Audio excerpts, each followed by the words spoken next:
Sirdaryo viloyatida ham shunday holat kuzatildi va vazni jihatdan boshqa chaqaloqlardan yaxshigina farq qiluvchi qizaloq dunyoga keldi.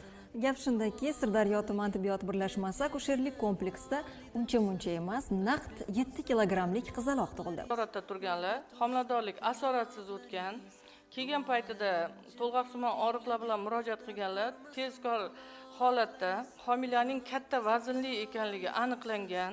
Uydagilar bilan maslahatlashgan holda bemor roziligi, qarindoshlarining roziligi bilan kesir kesish jarayonida 7 kilogramlik, bo'yi 57 santimetrlik, muddatli, nuqsonsiz qizcha yorug' dunyoga keldi.